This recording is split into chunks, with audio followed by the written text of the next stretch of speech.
Welcome to the World Massage Conference.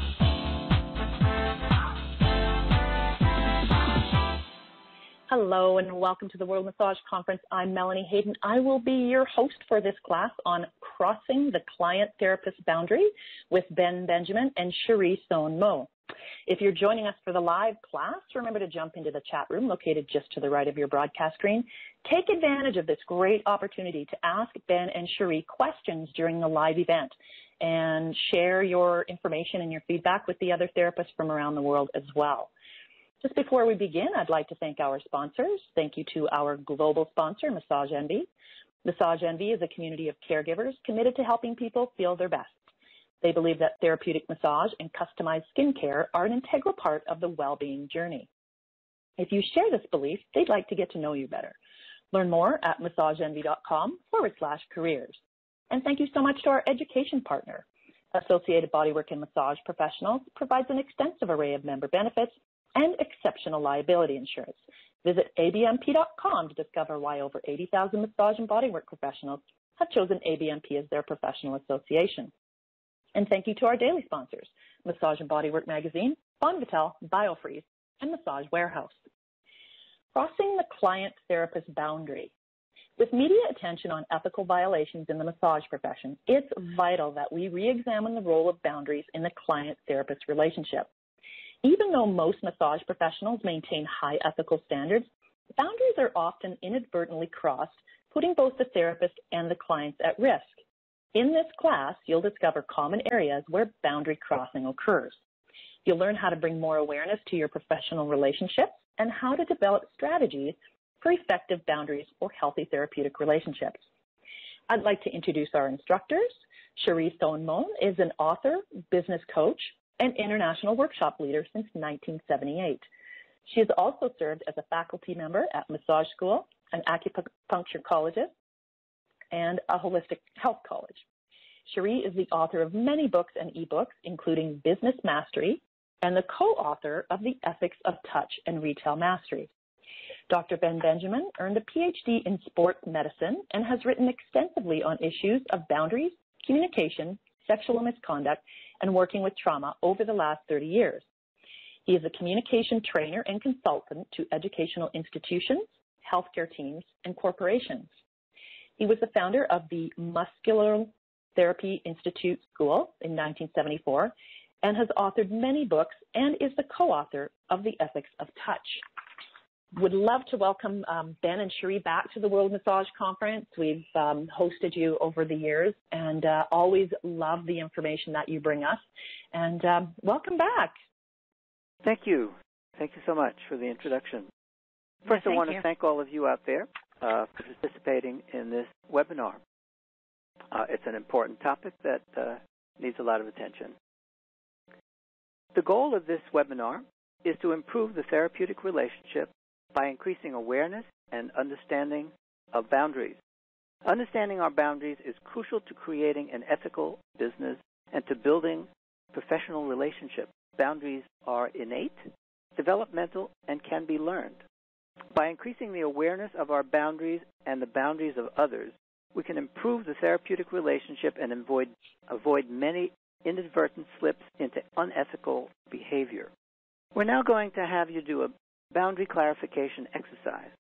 If you printed out the slides, use this slide to do the exercise directly on the printed slide.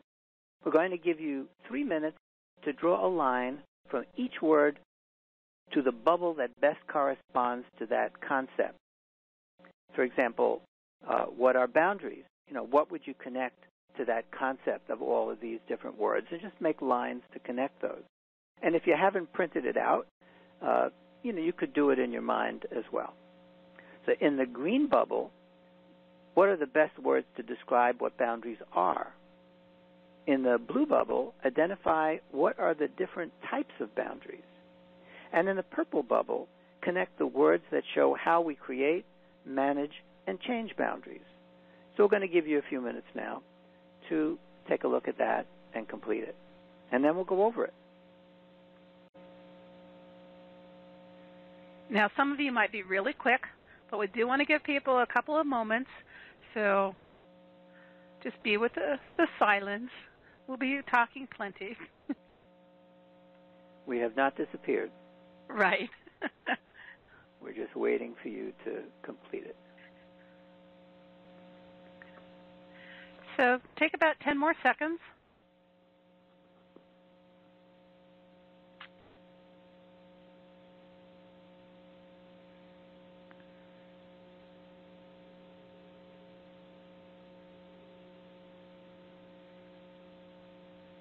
Okay, so now that you've had a chance to look at the different words and match them up, let's review them.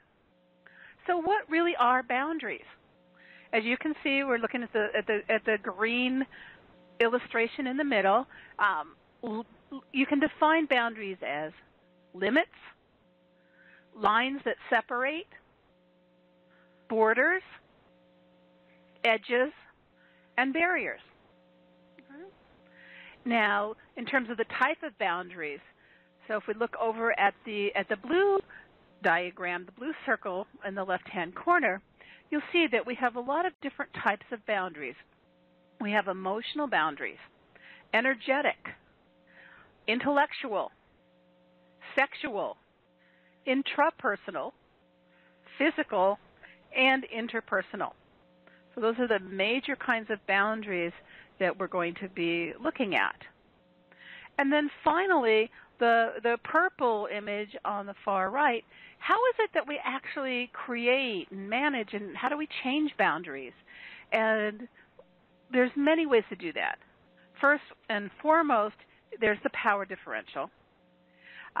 We change boundaries with time, with our clothing, touch, the types and amount of self-disclosure. We definitely can create and manage and change boundaries with money, having dual relationships, the place where we're at, and actually also the physical space. All of those things really impact how we manage, change, and create boundaries. So going into the types of boundaries, okay, they define a territory. And that territory, like we touched on just now, it can be physical, emotional, intellectual, sexual, and energetic. Okay. Now, we all know that feeling of someone standing too close to us, or maybe they're touching us when we don't want to be touched. Okay. Some parts of our being feels invaded when that happens. Yeah, it's as if we have this invisible fence that some people see and others do not, or some people respect and others do not. So we make boundary decisions every day without realizing it. From the subtlest of, well, who do we shake hands with? Who do we hug? Who do we tell our deepest thoughts and feelings to, and who don't we tell? Who are we willing to advise, and who do we let just, figure things out for themselves? All of those are a boundary decision. In terms of relationships, a boundary is a limit that separates one person from another. It protects the integrity of each person. A boundary can be as literal as the skin that surrounds your body, or as figurative as an attitude you got. The primary problem in defining boundaries is that, in most cases, they can't be seen. That boundary can shrink or expand depending on the situation. If you're upset with somebody, the boundary gets wider. If you feel really close to the person, the boundary lessens. Boundaries can be intrapersonal, that is, within a person. How I separate my thoughts and my emotions, for example. Boundaries are usually thought of as interpersonal and play a major role in our ability to develop and maintain successful professional and personal relationships.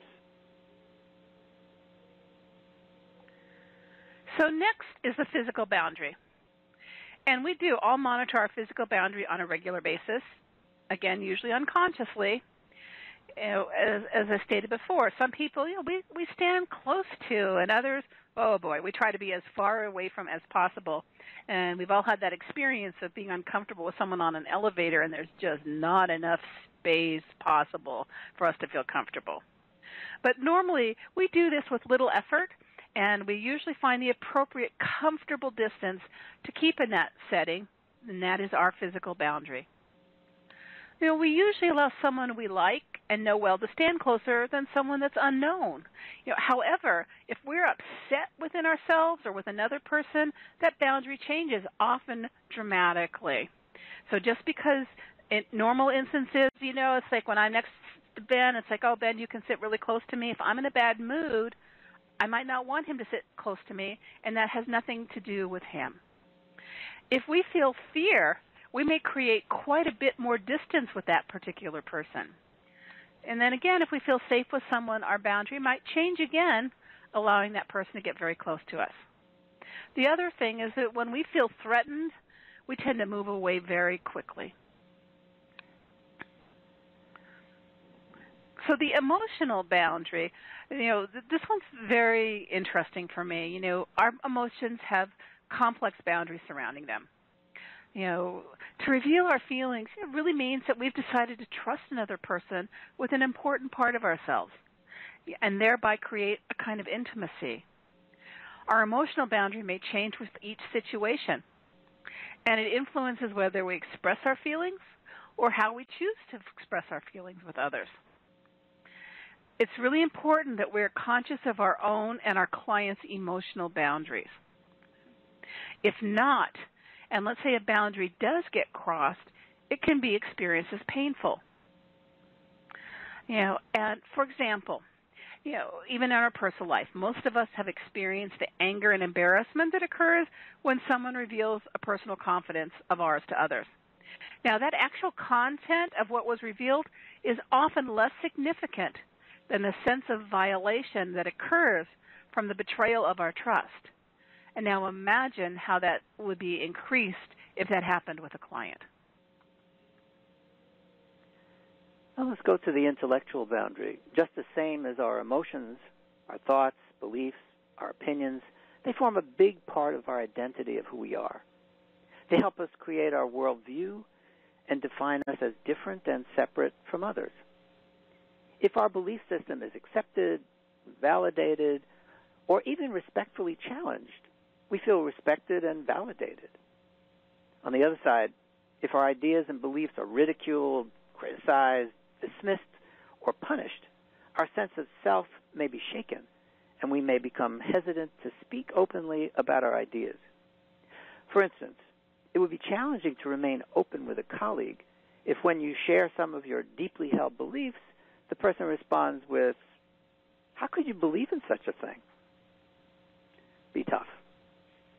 Yeah. The sexual boundary can be defined in several ways and be thought of as a subset of the physical or the physical and emotional together. We create our sexual boundaries by determining with whom we want to be sexual, when we want to be sexual, where and how we wish to express our sexuality. Any of these boundaries can be treated respectfully or violated.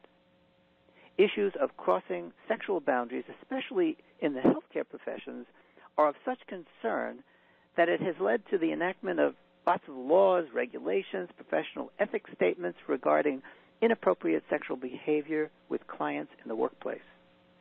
We now know that this is occurring in almost every professional environment.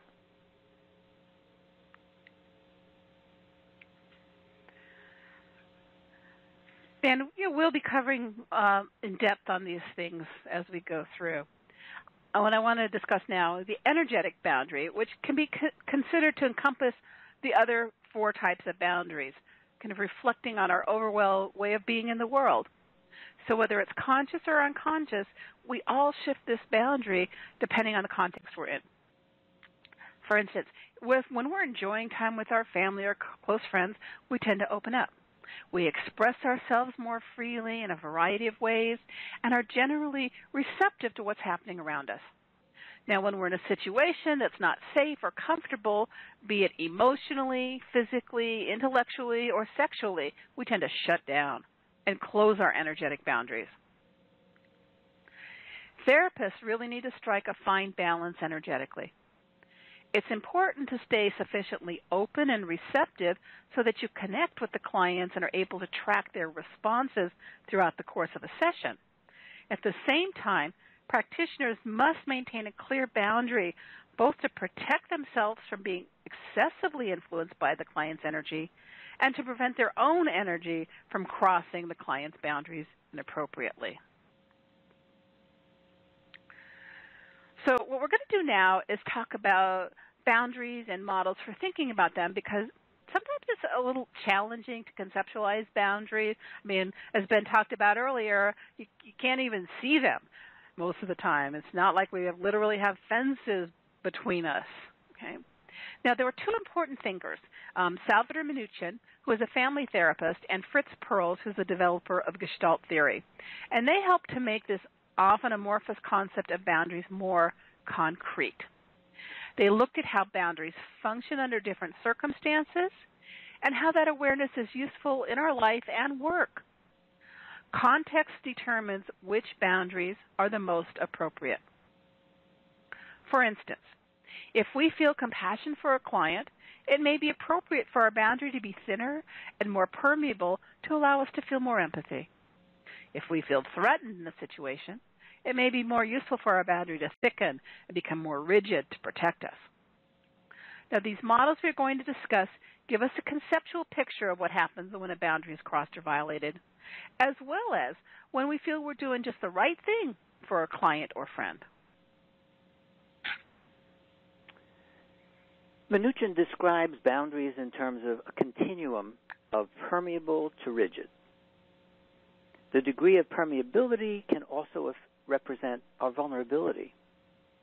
The following diagrams illustrate points along that continuum. So a permeable boundary allows information and emotions to easily flow in and out with no barriers. This diagram illustrates a permeable boundary by a series of dots around this figure. In this state, a practitioner working with a client who is very seriously ill may feel empathy, and the boundary might become more permeable by gently and compassionately working with the client. If the practitioner becomes identified with his or her own feelings of loss and sadness and gets overwhelmed by this person's pain, a permeable boundary may interfere with that practitioner's effectiveness. I remember a student of mine who became overwhelmed because her mother had died of the same illness as her client had. In a different situation, a practitioner might encounter a client who is very strong and dominant, and the practitioner may lose a sense of identity, subordinating their opinions and beliefs to the client. So all these things kind of happen. Over to you. Yeah, so the next one is semi-permeable. Now, this is in the middle range of the continuum. Semi-permeable is also referred to as a flexible boundary that's represented by the series of dashes. So it's a little thicker than the dots, okay? This boundary indicates a flexible relationship with the outside world. You know, allowing closeness is appropriate and keeping someone at distance when necessary. And so that boundary, the semi-permeable, allows both of those to happen. For instance, a flexible boundary is useful when trying to schedule appointments with a client. Maybe they have work limitations or personal obligations that make it a little difficult. So having that flexibility is nice to have a semi-permeable boundary. Yet excessive flexibility in scheduling, if that interferes with your personal time, that may lead to resentment. Now, here's another example. Usually a limit or boundary is set for the length of a session, but flexibility in that boundary might occur. Let's say the client had an extreme physical or emotional reaction to the treatment and more time was needed, either in the session or a little downtime at the end. Yet on the other hand, inappropriate flexibility can actually interfere with the therapeutic relationship. If you are too accommodating, it may have a negative effect with that particular client. Now, or in the example that we just gave about being flexible in the time, it could really affect subsequent clients, particularly if they have to wait because you didn't end on time. Another example is if you work with a team of people, Too high a level of adaptability might make decision-making difficult, if not impossible. While some flexibility is necessary to work effectively with others, if you try to accommodate every person's input on everything, you may never get to a decision. And I have experienced that in work groups, and it can be very frustrating. So we turn to the rigid boundary. At the far end of the continuum is what could be described as a rigid or thick boundary, which is very firm and distant. A rigid boundary severely limits the flow of information and feeling that the person allows in or out. Now, this is illustrated by a solid line that encircles the figure. In this case, the person is well protected from external harm, but may feel isolated and alone and not able to maybe express some things. So this boundary is often valuable when someone is verbally attacking you. A firm boundary is also necessary when a client attempts to elicit too much personal information from a practitioner. The practitioner's boundary becomes too rigid. If the practitioner's boundary becomes too rigid and he or she becomes distant, the therapeutic relationship will be negatively impacted as well. It's also difficult to do your best work if your own history and belief systems contain certain prejudices about people that rigidify your boundary. For example, about race or size or sexual orientation, eating habits, smoking, drinking, religion, or your personal philosophy. And as you see so far, it's not that one of these is better than the other. It's that these are appropriate. As we said earlier, it's about context. So the next model for defining boundaries is interactive boundaries. And, the Gestalt theory views boundaries as interactive relationships between individuals. And they identify these three interactive situations and to help understand the client-practitioner relationship. The first one is meeting at the boundary. The next one is crossing the boundary. And the third is being distant from the boundary. So in terms of looking at meeting at the boundary, in this diagram, as you can see, it's illustrated by two figures whose boundaries touch each other. So in regards to the client and practitioner, the point of contact, where the red arrow is pointing down to, where they touch, that occurs when the practitioner communicates in a way that the client can easily receive and understand the information. For example, saying the right thing at the right moment, or if touch is involved, using the amount of pressure that's appropriate. This is meeting the client at their boundary. If you're using more pressure than the client can handle, then that's crossing the boundary. Now, keep in mind that in a therapeutic endeavor, sometimes the interaction, even though you're meeting at the boundaries, pushes a little bit at the boundary, maybe moving it slightly, but never crossing it. The next boundary model is crossings or violation. In this model, as you can see, the boundaries overlap. Now, the arrow illustrates the boundary of one person, the one in purple, is crossing the boundary of the other one in blue. The boundary is considered crossed or violated when the person in blue experiences discomfort or perceives being attacked. So examples of this situation can include things like asking inappropriate or invasive questions, or even hurting the client by applying too much physical pressure. So here we have distant from the boundary.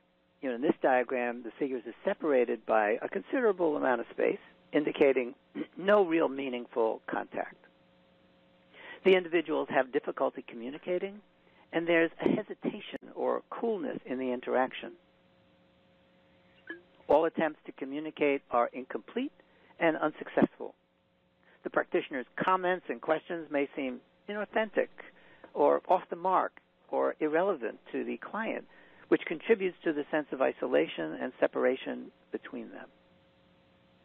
So as you consider all these various boundary models, you may be assessing, where your characteristic boundary lies along this continuum and how your boundaries function in interactions with others.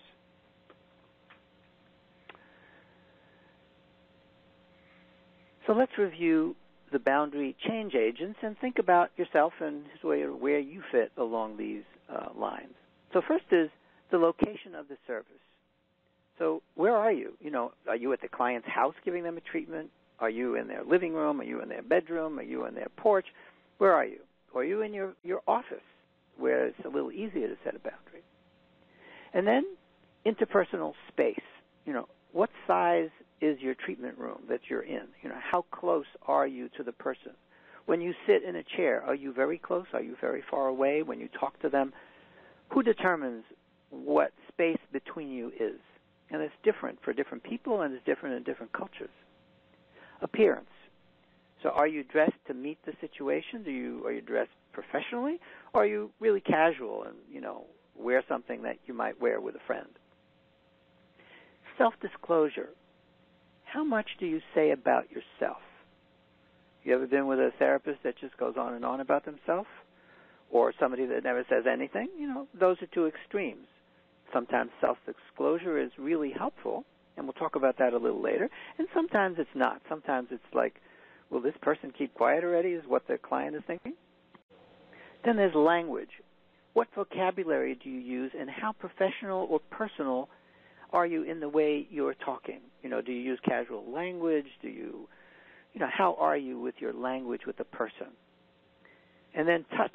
What type of touch are you using when you touch the person on the table and when you touch the person off the table? Are you using a kind of a very professional kind of touch? Are you doing a sensual touch? All those things matter. Then time. Is the time you're with the person limited, or is it flexible? Do you give the person a treatment for an hour, or do you just go for whenever until you're done? And then money, as Cherie stated before, money defines a certain boundary. Are you being paid? If you're being paid, the person comes in at a certain time. Usually they leave at a certain time. Or if you're not being paid, it's kind of different. It's kind of loose.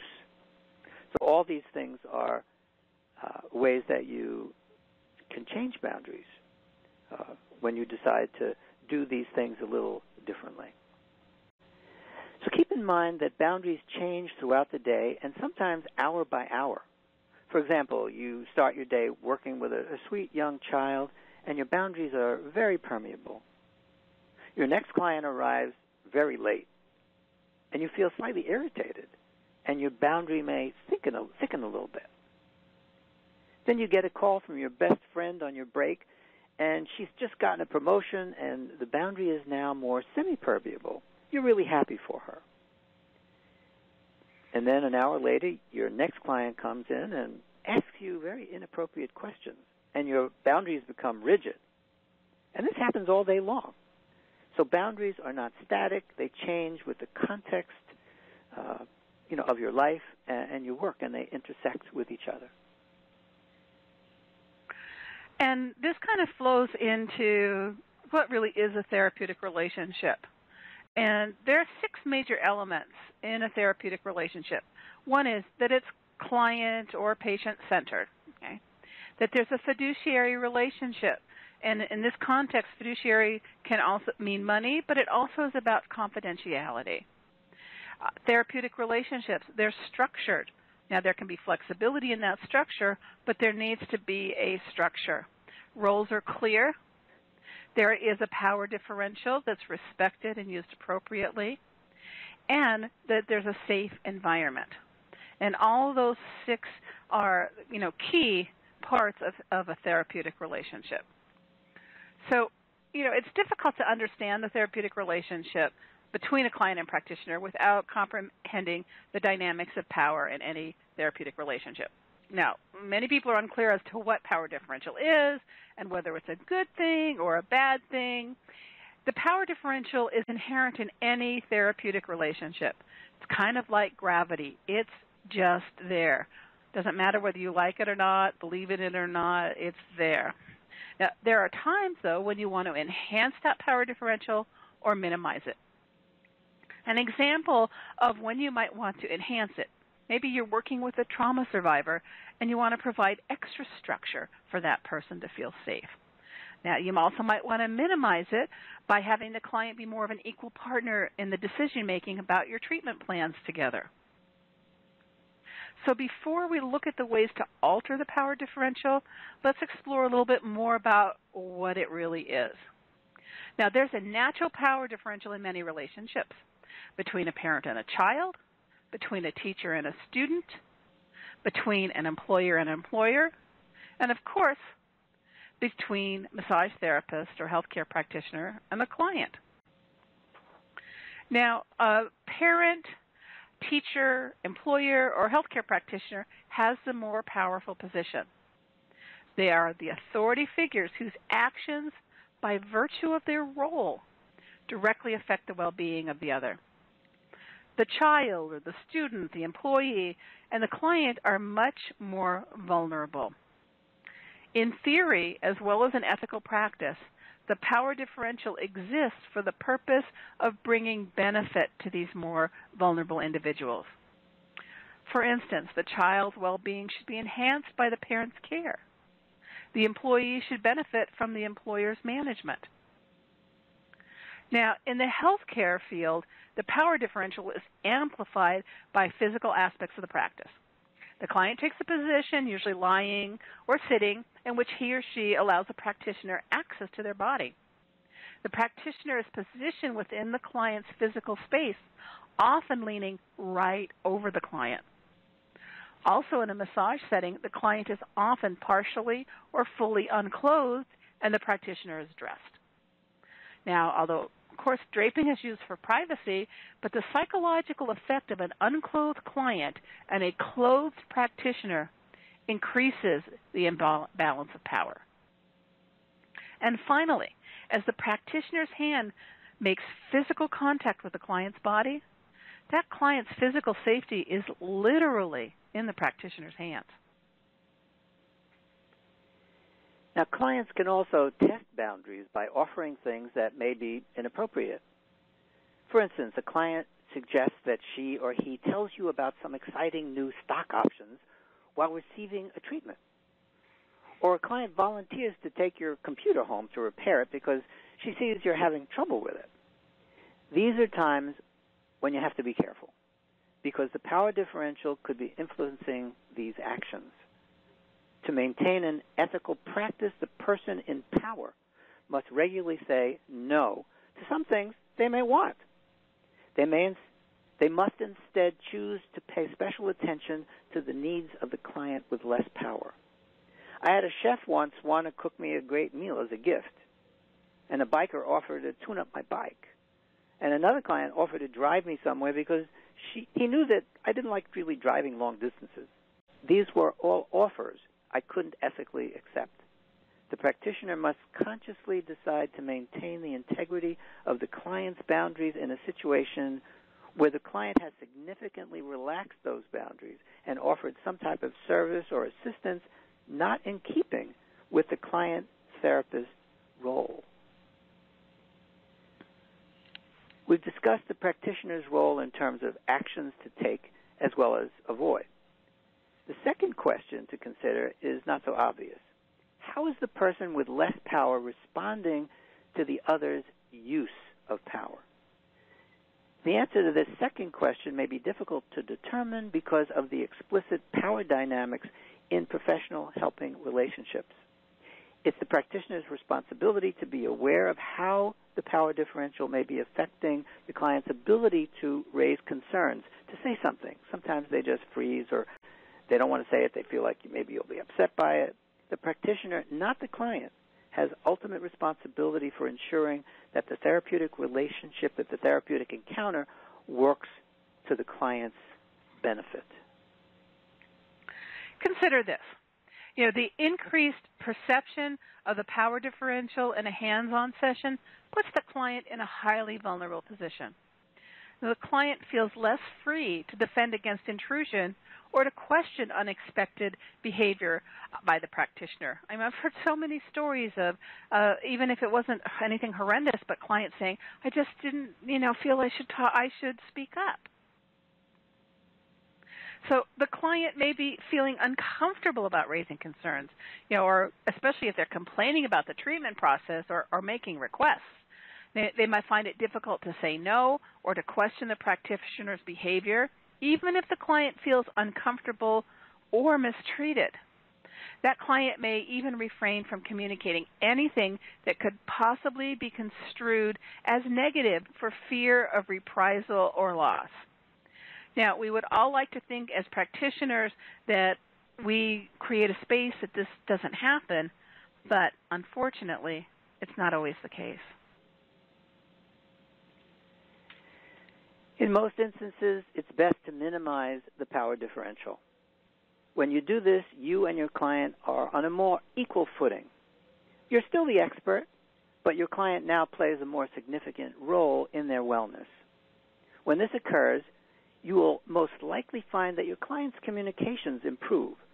They respond better to treatment, and you get improved compliance, meaning they do what you ask them to do. They rest more, they do their exercises, and so forth. In maintaining an appropriate power differential, it's very important to convey to your clients that while you are a professional, you're not an abusive authority figure or a controlling parent or savior. So first, communicate openly and clearly. Really listen to your clients and be succinct and clear in what you say. Honor physical boundaries. When talking with clients, sit at the same level. Don't have them lower down you way up, like lying on a table. Drape clients appropriately. Never work under the drape. Drape the area that you're not going to touch. And only expose the area that you are going to work on. Shake clients' hands when you greet them for the first time and establish good eye contact. And do not touch the client's body when they are off the table. So the third stage is to get clients involved in their treatments. And you can do this in lots of ways. Do thorough intake interviews. Develop those treatment plans with your clients, not just create something on your own and say, here's what we're going to do. Use informed consent. Be sure to, at least briefly define what's involved in what you do, what they can expect, and get their permission to proceed. It's also really important to educate clients. The more educated they are about the work, about their bodies, the better results they're going to get. Make suggestions rather than telling the clients what to do. Most people don't like to be told what to do, and they will feel much more inclined and supportive and nurtured if you make the suggestions.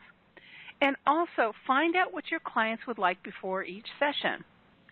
This is really key when working with a client over a period of time. You might have developed a really good long-term treatment plan, yet that client shows up one day to a session with needs that take precedence over the long-term plan.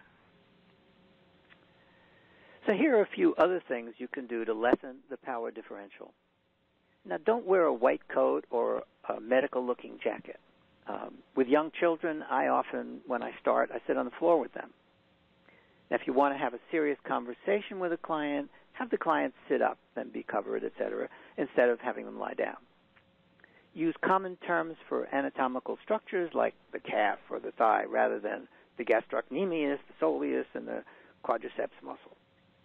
Frequently ask the clients for input and share something about yourself only if appropriate. And we'll talk a little more about that in a few moments. So now let's go to the difference between boundary crossings and boundary violations. So we're going to role play a scenario of how words can invade boundaries. Take it away. All right. So Ben is working first time with his new client, Cherie, who has come for massage therapy for a knee injury. Now, during the course of this treatment, Ben notices that Cherie has a dark mole on her posterior thigh. Without asking for permission, here's what Ben says. Are you aware that you have a huge hairy mole on the back of your thigh? Do you realize how dangerous this could be? Skin cancer is so prevalent, especially in Arizona. You want to be sure to take care of this. You should have it checked immediately. Got to tell you, if you talk to me like that, I would be speechless at this point. You know, it's easy to imagine that Ben thought he was being helpful to me by pointing out the mole, which I might not have even been aware of. However, it is neither feedback nor professional judgment that I have invited. It's quite possible that I would feel injured and insulted, as any of us might be if we were told something in an uncomplimentary way about our bodies without our asking. Because Ben did not have explicit permission to offer feedback about my body, he committed a boundary violation. You know, this example demonstrates how words that convey any type of judgment are an intrusion. And a fine line exists between increasing a client's awareness of a potential physical problem and overstepping your role. So here's how this could have gone if I was a better communicator. I might say, is it okay with you, Cherie, if I point out things I notice, such as bruises or moles, particularly in those areas that might be difficult for you to see? Oh, yeah, please do. I noticed a large mole on the back of your left thigh. Are you aware of that? Yeah, I've had that since I was a child. I've had my doctor check it out periodically, and she says it's fine. This second example changes a potential boundary crossing or even violation into an appropriate professional communication. The differences between a boundary crossing and a boundary violation are often imperceptible. A boundary crossing is a transgression that may or may not be experienced as harmful. And a boundary violation is a harmful transgression of a boundary. It all depends on the person and the context. In this scenario, it was the language and the tone of voice that created that violation. Here's another example of careless or uninvited words. You're taking a history and you sense hesitation and fear in the client, and you decide to ask, were you ever sexually abused or beaten as a child? Now, this is a boundary violation, an inappropriate question. Better asked differently, something like this. Is there anything else in your history that you want to share with me? Simple question that opens the door if they want to tell you something. Now, I had an experience. A friend of mine had just lost about 100 pounds. Now, she still had a ways to go and also had a lot of body issues. I had recommended her to see a massage therapist that I really enjoyed working with. One of the first things this therapist said to her was, just like this, "Have you always been this overweight?" My friend was totally humiliated. She felt judged and shamed and left that session never wanting to get another massage. This was a violation. Frankly, knowing the answer to that question would not have any impact on the type of work to be done. And the irony here is that this therapist had never talked to me in that way about my weight. So you might be, that's what, again, context, person. Okay? Have to be careful. Culture is another way and another factor in the use of our words. Like certain terms or expressions can have very different meanings and impact depending on your background or even your geographic location. For example, if someone were to say to you, "Hey, how are you doing, honey?" And especially if it was someone you just met or someone you don't know very well or maybe someone who's not your love interest. For some, the word honey is a term of general endearment, and for others, it connotes intimacy. It is context dependent. So saying that to your client is most likely inappropriate, unless, of course, you're in the South, where honey is a commonly used terminology. So another way that you can cross a boundary with words is something like this. Here, listen to this for a minute. Do you think this is a boundary crossing or not? Are you married? Are you in a relationship? Now, in most cases, this would be a boundary crossing. Still, cultural differences can come into play. For example, I was working with a female client from Cambodia. And in Cambodia, these kinds of questions are not a boundary violation or crossing at all. You always ask these kinds of questions if you're a female with a male healthcare practitioner. The function is to make you feel safe. Here's another example of touch that could be appropriate or inappropriate. Let's say you're touching the client's shoulder and you're working on them on the table. Now, this is normal, appropriate touch. Now, this same touch off the table, or even a similar touch off the table, might be inappropriate. So I remember a practitioner that I was supervising who put his hand on a client's shoulder as she was leaving his office. And the client had a very unexpected negative reaction to this touch. She jumped away suddenly. This client was a trauma survivor, and she had been touched in that way by the person who abused her on the shoulder. That's how it started. So if she weren't a trauma survivor, she may have had a different reaction. But it isn't something that you necessarily know. So good idea not to touch clients when they're off the table. On a different topic, self-disclosure can be harmful or beneficial depending on whether the information is shared to make the client feel more comfortable or if it's just because you want to share it with the client. I remember a client told me about her teenage son using drugs, and she was very, very upset. And if I had just said, oh, yeah, my nephew uses drugs too, and go on and on about it for like a couple of minutes, that would be inappropriate. But really what I just said was, my nephew was using drugs. I know it can be very painful. And that was it. So important to have context with these things. So for a definition, in a therapeutic relationship, there is a power differential between the client and the therapist. The practitioner is considered a legal caregiver, and for this reason, any sexual misconduct, regardless of whether the client consents or initiates the sexual behavior, is considered sexual abuse. And sexual abuse is a crime.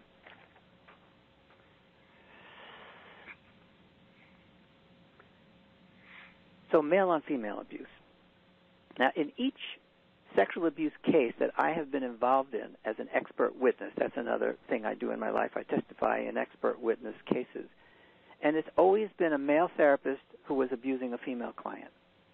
Now, keep in mind, I'm speaking from my own experience and what I've seen, and my research indicates that men make up the majority of these cases, although there are cases of women who are in the other position of the abuser. So let's talk about so-called, female-to-male abuse. Now, some cases involve a female therapist and a male client.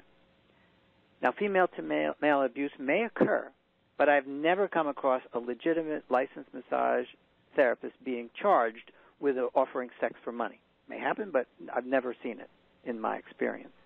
The majority of these cases occur in bogus massage establishments involving human trafficking of women and children. There are thousands of women who are put into sexual slavery in the United States and around the world. And with adults, many of them use massage establishments as a front for their criminal organizations. So in most cases of sexual abuse, a therapist is kind of casing the person, looking the person over, and gradually escalating the boundary crossings into violations. So it often starts with poor draping, where the client is either not fully draped or too loosely draped.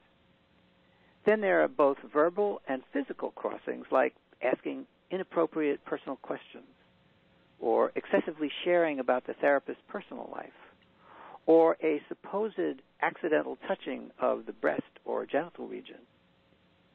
If there is no obvious response from the client, then the person gradually escalates. And over time, they make overt sexual comments or jokes, culminating in touching of the breasts and often the vaginal region. So here are some more examples of boundary crossings and violations. So you're asked to alter receipts by backdating them, or asked to put the receipt in their partner's name for tax purposes. Now, while this might not seem so bad, it's actually fraud. I might say to them, that's not something I would feel right about doing or not comfortable doing. Another example, a relatively new client invites you to lunch. What do you say? So the safest response is, thank you for your offer, and I have a rule that I don't like to mix my professional and my personal life. Here's another example where lunch might be okay. I mean, in reality, we know that many therapists were friends with the client before they became a client. And they have what we call a dual relationship. So in another, so you might, have a relationship that predates that, so you might go to lunch. So another case, a client asks you to hire them as your bookkeeper. They know you're looking for a bookkeeper. And again, the safest response is, I prefer not to mix our roles, as this would change our relationship and could endanger your treatment process. This is an example of entering into what we call dual relationships, which we're going to talk about a little more now. So human beings naturally have relationships in various arenas, among family, close relatives, their friends, their neighbors, employees, their employers, their professional peers, clients, students, teachers. That's just to name a few. Now, we expect that some people we know won't just fit into one little category. They play multiple roles in our lives. So that's where they become part of what we call dual relationships. And those are relationships in which individuals take on more than one role and that blur the boundaries between professional and social interactions and relationships. And so the key here is one thing, is if there's a professional area. Now, what gets very tricky is that if you're living in a small town or a rural community, dual relationships are even more common because of the limited numbers of people and choices for professional services.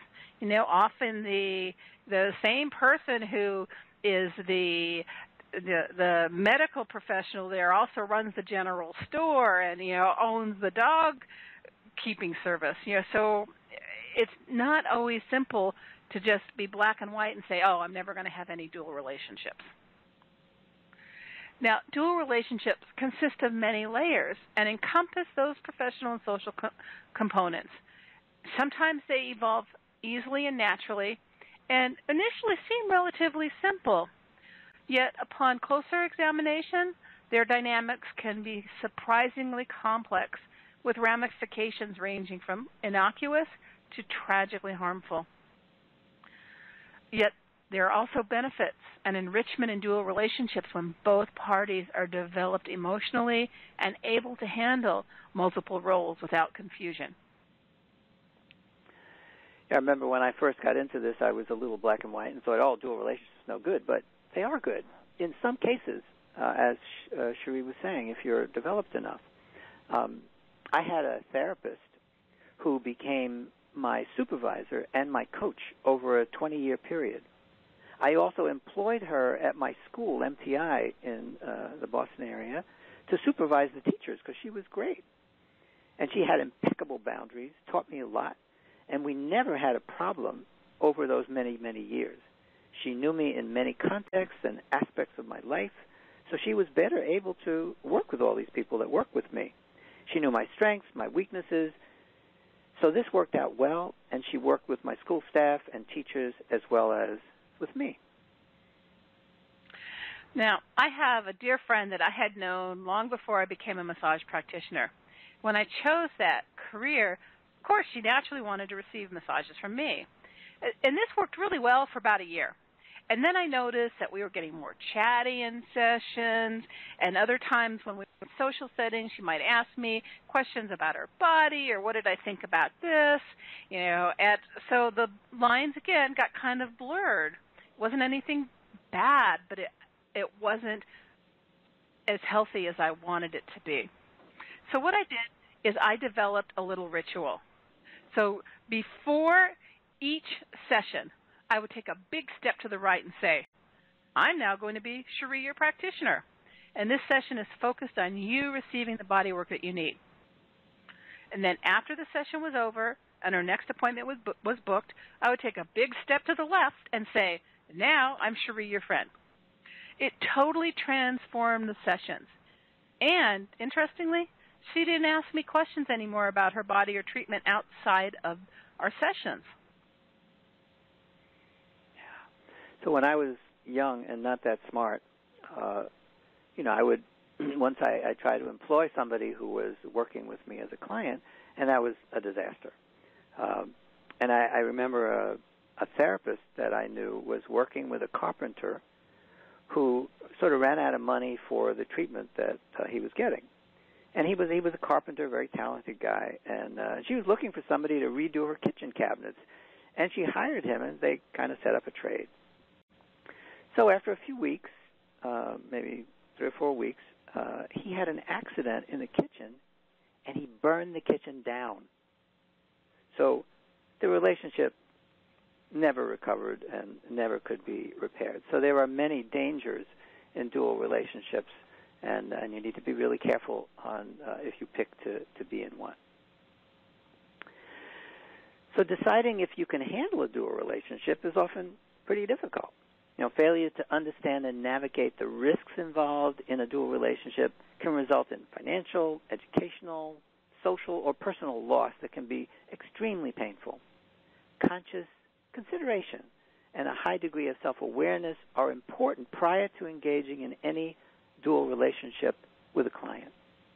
In the healthcare setting, it's always the practitioner's responsibility to be educated and informed about the nature of dual relationships and to inform the client about the parameters and possible impact of entering into a dual relationship.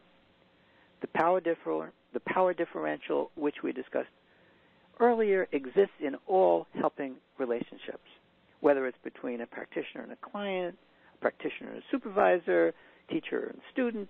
The person in the more powerful position must clearly define and maintain the boundaries in that relationship.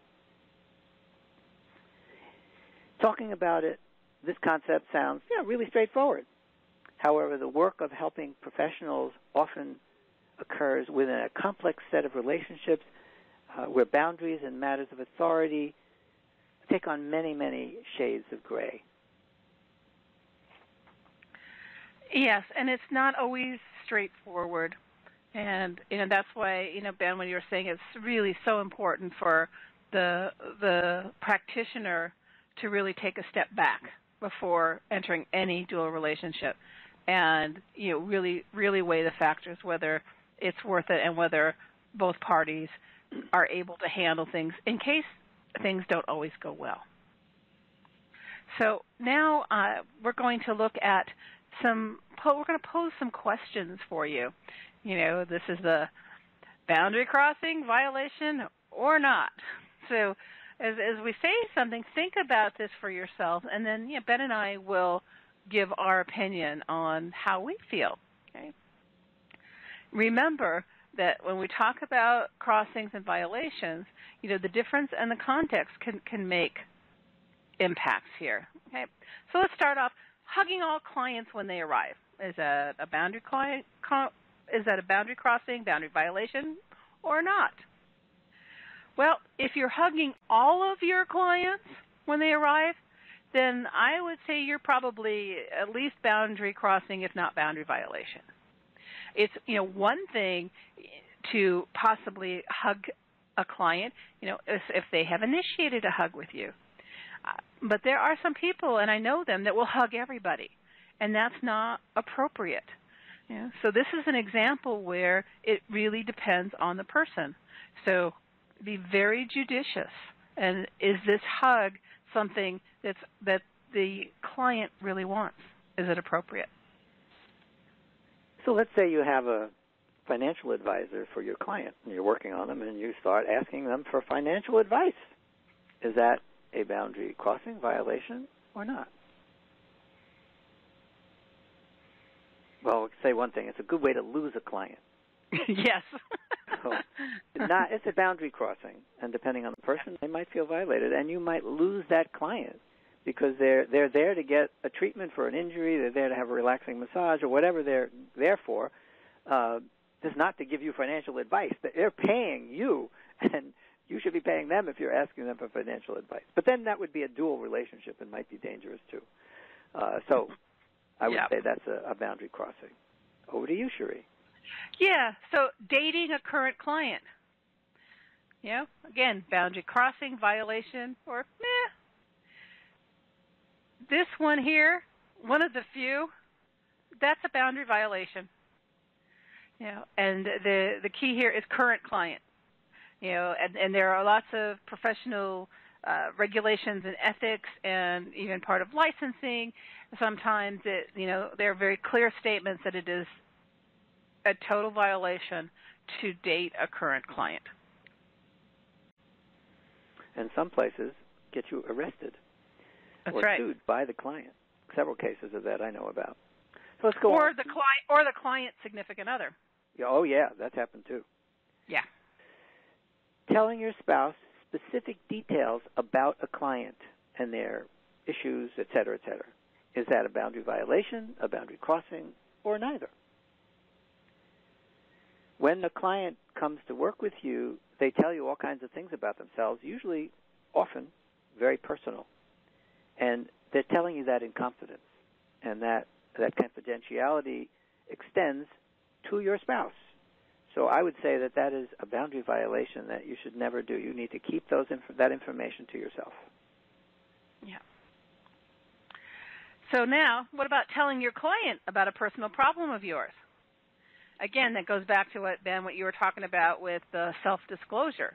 So is this a boundary crossing, a boundary violation, or not? I think in general it's usually a boundary crossing. I suppose depending on what you're saying could be a boundary violation, but usually it's a boundary crossing. Now, but this is not the same as, again, if it's helpful self-disclosure. You know, like the example that Ben gave was he said, yes, I understand, so you're building empathy. Yes, I've been through something similar, but that's not going into the details. Another question that a client might ask you how much money that you make. And you might Ben, how much money do you make? So in a client situation, that's not particularly appropriate, and so that's probably a boundary crossing and something you might have to decline to answer. However, in different cultures, asking about different things is appropriate and inappropriate. I know some cultures where even asking the person what they do for a living is considered a boundary violation. You never, in this particular country, you never ask anybody what they do for a living.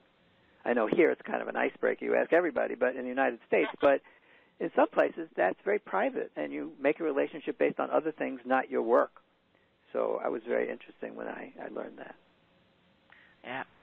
Hopefully before you went to that country. Yes. Now, so the next one, a client arrives late and expects a full treatment. To me, that's a boundary crossing. And this is why when we go back to, how do you deal with you manage and change and create boundaries, that's why it's really important to have policies and to have statements so that you know ahead of time, your client knows ahead of time what to expect when they do something that crosses a boundary. So last one, a client starts crying on the table, and the therapist begins to ask probing questions about why. Is this a boundary violation, crossing, or not? Well, in my mind, that's really a boundary violation. You're not a psychotherapist. That's not your job. A person might decide to tell you something or say something, but that's a time to be quiet, maybe to put your hand on the person, just to stop working, leave your hands where they are, or maybe to break contact and say something about, would you like me to leave you alone, or would you like me to sit here with you? Just keep quiet and not asking a bunch of probing questions. Yeah. So as you can see, there's some actions that are clear boundary crossings and violations, and other actions that can range from not being a problem to being a boundary violation. And this all really depends on the specific people involved and the context.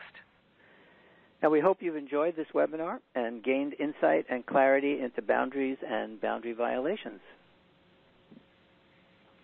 And this webinar was based on our book, The Ethics of Touch, written by Ben and myself, and it's available at www.theethicsoftouch.com. So thanks for coming, and keep learning. That's the thing to do. Keep learning. That's right. Thank you all. Fantastic, Ben and Cherie. You touched on so many really important things, and I don't think it ever matters how long you've been in practice. These things are always good reminders. Absolutely. Yeah. I know it's so funny because, sometimes people say that, you're either ethical or you're not, and that's really not the case. There are circumstances and things, and we always have to keep looking and keep challenging ourselves. various violations of boundaries and sexual boundaries, et cetera, certainly happens, but the overwhelming majority of therapists out there, male and female, are ethical, honest people who are doing a really good job. It's just a few very disturbed, troubled people that do these things and violate people, and we found out recently that it happens all over the place, in entertainment and business and government and everywhere. This is going on all the time, and it's important that women speak up. It's important that men stand behind the women speaking up. It's just important to stop this kind of behavior. Mm-hmm. Exactly, right.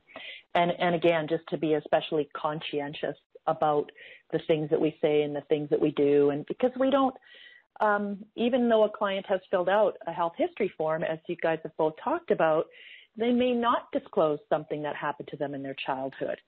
So if we're doing something that all of a sudden our client is reacting to, it may have nothing to do with us as a person, but it's certainly something that we need to be conscientious about. And like you said, even just, touching someone when they get off the table, if you touch their shoulder and they react to that, but it was okay during the treatment session.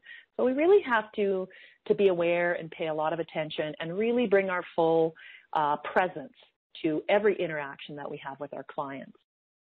For sure.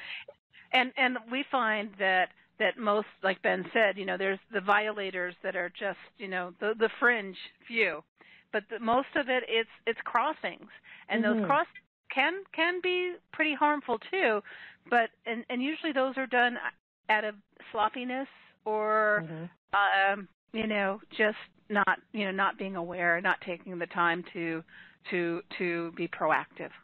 Mm-hmm. Yeah, for sure. Always a pleasure to have you both here with us. So thank you again very, very much for being here, Ben and Cherie. And just before we go, I'd like to thank our global sponsor, Massage Envy. As a massage therapist, you put your heart and soul into helping others feel their best. You deserve a career that nurtures you as a person, an artist, and a professional.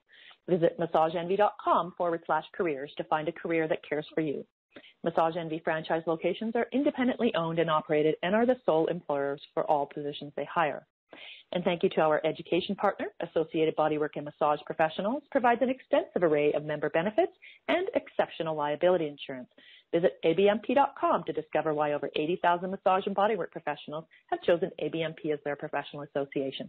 Thank you to our daily sponsors, Massage and Bodywork Magazine, Bon Hotel, BioFree, and Massage Warehouse.